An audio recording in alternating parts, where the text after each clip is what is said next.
The Dog and the Sparrow.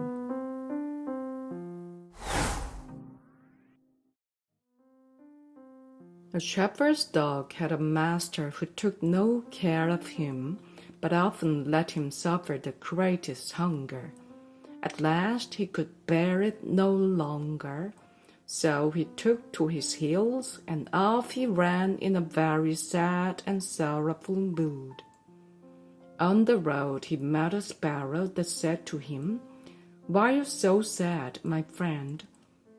"Because," said the dog, "I am very, very hungry and have nothing to eat."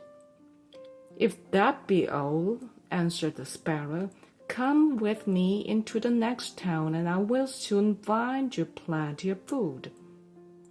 So on they went together into the town, and as they passed by a butcher's shop, the sparrow said to the dog, "Stand there a little while till I peck you down a piece of meat." So the sparrow perched upon the shelf, and having first looked carefully about her to see if anyone was watching her, she pecked and scratched at a steak that lay upon the edge of the shelf, till at last down it fell. Then the dog snapped it up and scrambled away with it into a corner, where he soon ate it all up. "Well," said the sparrow, "you shall have some more if you will. So come with me to the next shop, and I will peck you down another steak." When the dog had eaten this too, the sparrow said to him, "Well, my good friend, have you had enough now?" "I have had plenty of meat," answered he, "but I should like to have a piece of bread to eat after it." "Come with me then," said the sparrow, "and you shall soon have that too." So she took him to a baker's shop and pecked at 2 rolls that lay in the window till they fell down. And as the dog still wished for more, she took him to another shop and pecked down some more for him. When that was eaten, the sparrow asked him whether he had had enough now. "Yes," said he, "and now let us take a walk a little way out of the town." So they both went out upon the high road, but as the weather was warm, they had not gone far before the dog said, "I am very much tired. I should like to take a nap." "Very well," answered the sparrow, "do so, and in the meantime I will perch upon that bush." So the dog stretched himself out on the road and fell fast asleep. Whilst he slept, there came by a carter with a cart drawn by 3 horses and loaded with 2 casks of wine.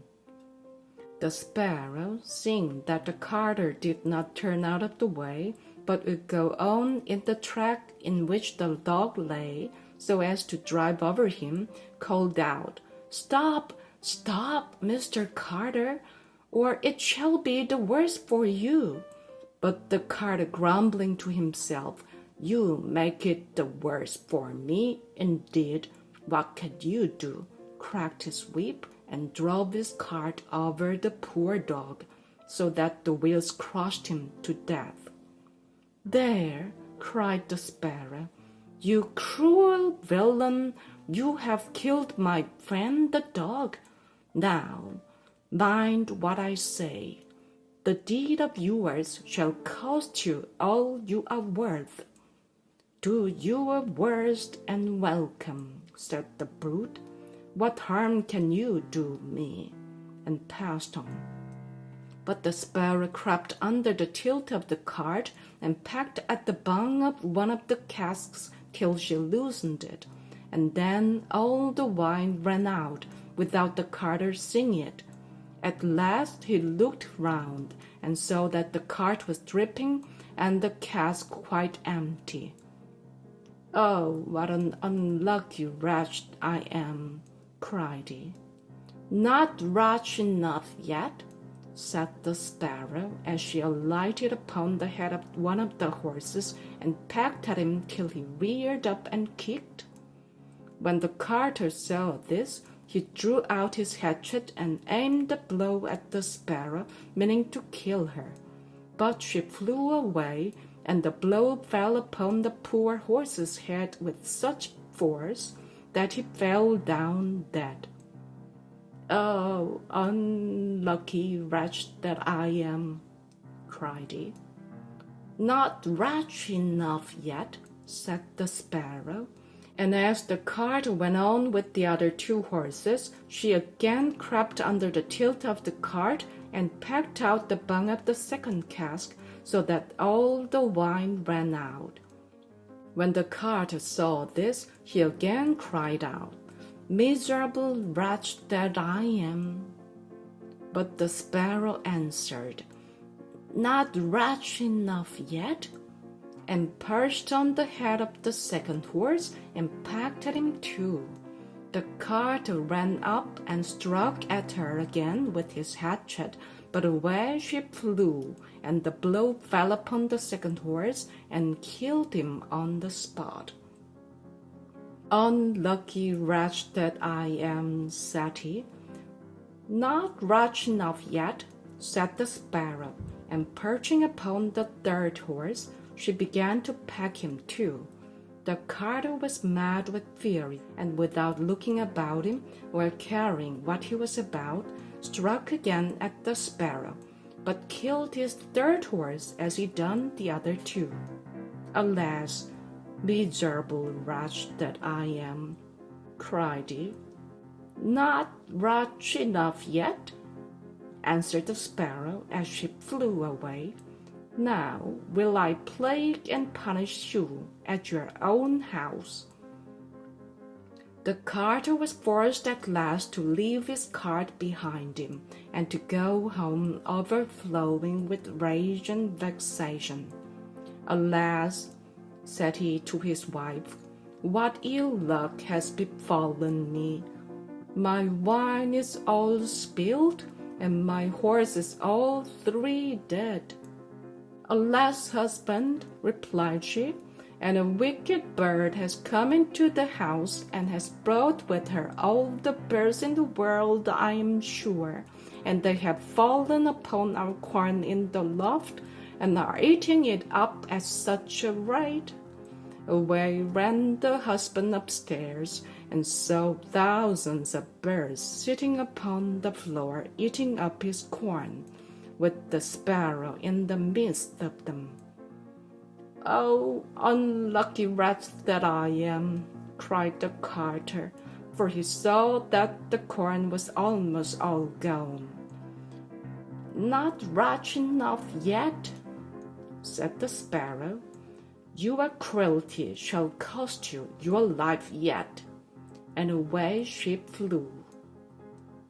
The carter, seeing that he had thus lost all that he had, went down into his kitchen, and was still now sorry for what he had done, but sat himself angrily and sulkily in the chimney corner.